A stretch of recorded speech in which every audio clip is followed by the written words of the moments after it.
The Justice Ministry has described the killing of 34 villagers by a Turkish military airstrike in 2011 in the southeastern province of Rnak as a mistake, though it was not necessarily an unfair use of force. The ministry's statement on the matter was sent to the Constitutional Court upon an appeal by relatives of the Uludere massacre victims. The top court conveyed the statement to the complainant families and asked for their counter-statement. Even if the military hadn't yet encountered an attack during a terror or an arrest operation, they were permitted to use force to attain their goals, as cited in the second clause of Article 2 of the European Convention on Human Rights. However, in this case, they should have a sincere conviction that their use of force was based on strong reasons that seemed valid during that time. Understanding later that there was a mistake cannot automatically make the use of the force unfair. Thinking otherwise would burden the state with an unrealistic charge, which could harm their lives and that of others while fulfilling their duties, the Justice Ministry said in its 28-page report on the issue. However, conditions surrounding the incident show the presence of a reasonable conviction that required the use of force, the ministry also stated.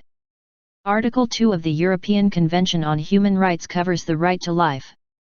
Deprivation of life shall not be regarded as inflicted in contravention of this article when it results from the use of force which is no more than absolutely necessary, a.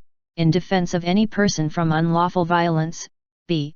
in order to effect a lawful arrest or to prevent the escape of a person lawfully detained, c. in action lawfully taken for the purpose of quelling a riot or insurrection, says the second clause of the same article. In its document sent to the Constitutional Court, the Justice Ministry noted that it drafted its opinion by taking a letter and documents prepared by the General Staff in 2014 as a basis. In January 2014, the General Staff's Military Prosecutor's Office dismissed the investigation into the massacre, saying in its ruling that military officers made an inevitable mistake while performing their duty.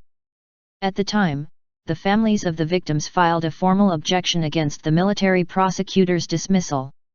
The airstrikes were carried out near the Turkish-Iraqi border in the village of Ortacu, Robaski in Kurdish, in Rnak Uludere, Kiloban, district on December 28, 2011, and cost the lives of civilian villagers after they were allegedly mistaken for outlawed Kurdistan Workers' Party, PKK, militants while smuggling goods into Turkey.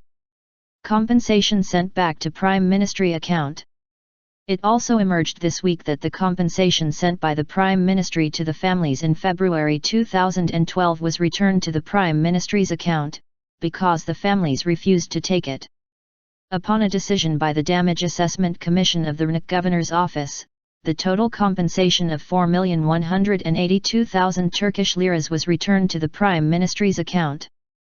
Ferhat Inku, who lost his 17-year-old brother, along with many other relatives in the attack, recalled that at the time they told President Recep Tayyip Erdogan, who was then Prime Minister, that they would not accept compensation as long as the perpetrators are not tried before justice. The compensation that they wanted to pay was meant to be hush money. We didn't take it because we view it in this way, Inku said.